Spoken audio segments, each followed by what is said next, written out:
Assalamualaikum warahmatullahi wabarakatuh. Perkenalkan, nama saya Ahsan Samsul dari Prodi Manajemen Pendidikan Islam, Fakultas Tarbiyah dan Ilmu Keguruan dari Institut Agama Islam Negeri Palopo.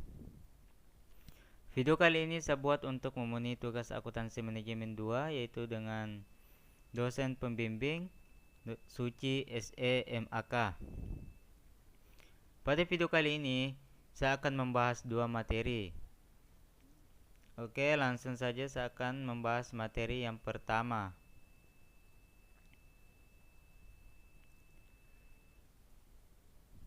Materi yang pertama yaitu tentang fundamental akuntansi manajemen dengan lingkungan bisnis yang semakin dinamis di dunia pendidikan.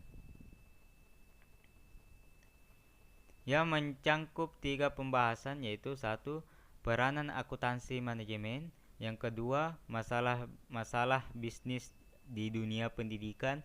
Yang ketiga, solusi dalam masalah bisnis di dunia pendidikan.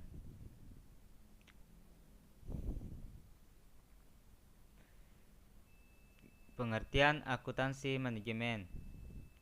Akuntansi manajemen menurut Charles T. Holmgren adalah proses identifikasi, pengukuran,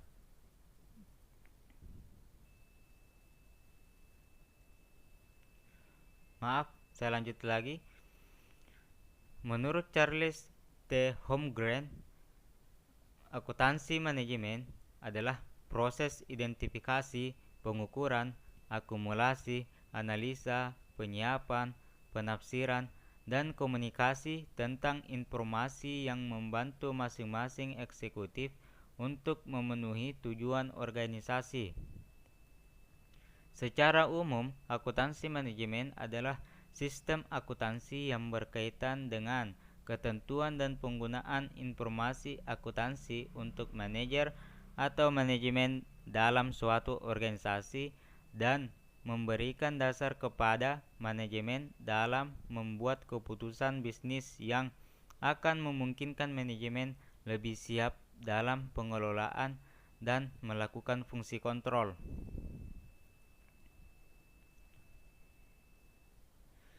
Adapun peranan akuntansi manajemen yaitu 1. Sebagai pencatat skor, yang merupakan pencatatan aktivitas pada suatu perusahaan yang digunakan oleh seorang manajemen dalam mengevaluasi aktivitas rencana kegiatan. Yang kedua, penarik perhatian manajemen, yaitu dengan menyajikan informasi tentang penyimpangan-penyimpangan yang terjadi agar manajemen dapat memutuskan tindakan untuk mencegah penyimpangan tersebut. Yang ketiga,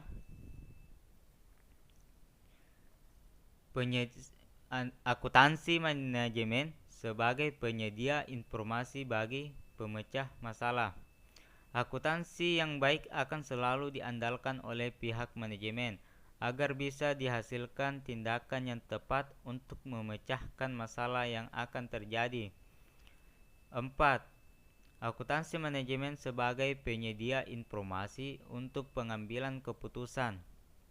Informasi ini berupa fakta, data, pengamatan, persepsi, atau sesuatu yang menyangkut tentang aktivitas rencana perusahaan sehingga informasi ini dapat dimanfaatkan dalam pengambilan keputusan. Masalah bisnis di dunia pendidikan. 1. Tidak memiliki guru atau gurunya tidak terlatih. Guru yang tidak terlatih dengan baik akan membuat anak didik tidak bisa memiliki keterampilan dasar. Yang kedua, tidak tersedianya ruang kelas yang memadai. Dengan tidak adanya ruang kelas yang memadai, itu akan mengganggu proses belajar mengajar dan peserta didik tidak akan merasakan kenyamanan dalam belajarnya. Yang ketiga, dana pendidikan yang kurang. Banyaknya masyarakat miskin yang tidak bisa mendapatkan pendidikan yang layak karena masalah biaya yang tinggi. Keempat, kekurangan bahan belajar. Hal yang menjadi permasalahan adalah banyaknya sekali siswa yang tidak memiliki buku pelajaran yang memadai untuk digunakan agar bisa mengoptimalkan proses belajar. Siswa membutuhkan buku pembelajaran, lembar latihan, dan berbagai fasilitas lain yang bisa membantu aktivitas belajar menjadi lebih baik. Bukan hanya siswa saja, seorang guru juga membutuhkan bahan untuk mengajar di kelas, berbagi dengan siswa, dan membimbing mereka dalam pelajaran. Solusi masalah bisnis pendidikan di dunia, yaitu pihak sekolah harus melakukan upaya kerjasama kepada pemerintah atau pihak terkait lainnya sehingga pemerintah dapat membantu masalah ekonomi yang dialami oleh sekolah yang kemudian dari bantuan tersebut bisa dimanfaatkan dalam menangani masalah yang ada di sekolah tersebut. Les pembelajaran dengan bisnis ini dapat menciptakan siswa yang berprestasi tanpa harus memerlukan biaya dan tempat yang besar dalam melakukan proses pembelajaran. Kita lanjut ke materi yang kedua, yaitu konsep biaya dan manajemen biaya, yang mencakup 3 pembahasan juga, yaitu 1. Pengertian biaya dan pengelolaannya, yang kedua masalah bisnis yang sering dialami oleh pengusaha, yang ketiga solusi dalam masalah bisnis yang sering dialami pengusaha.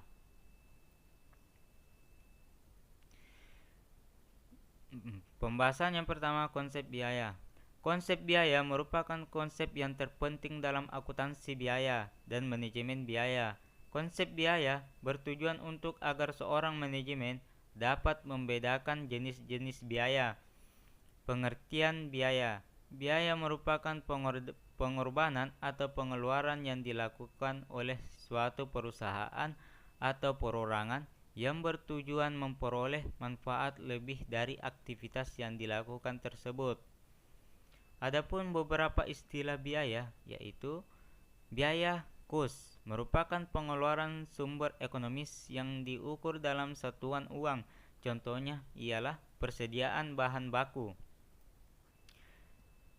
Biaya sebagai beban atau expenses merupakan biaya yang sudah memberikan manfaat serta sudah habis, contohnya ialah beban penyusutan.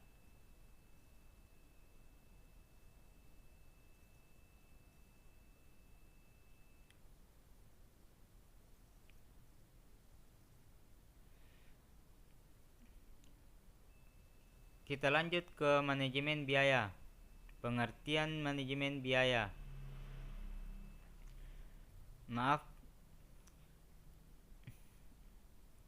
Kita lanjut ke pembahasan selanjutnya, yaitu manajemen biaya.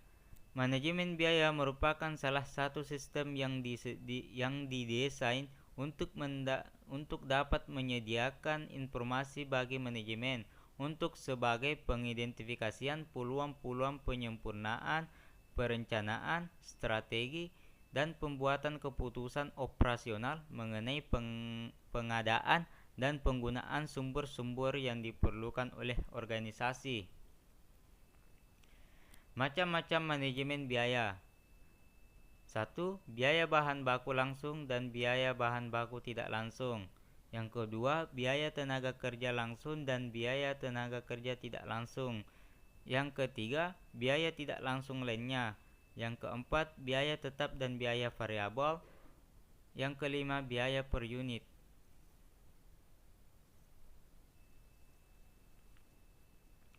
Masalah bisnis yang sering dialami para pengusaha. Yang pertama, kurangnya percaya diri. Yang kedua, masalah waktu. Yang ketiga, berpindah bidang bisnis. Yang keempat, manajemen keuangan yang buruk.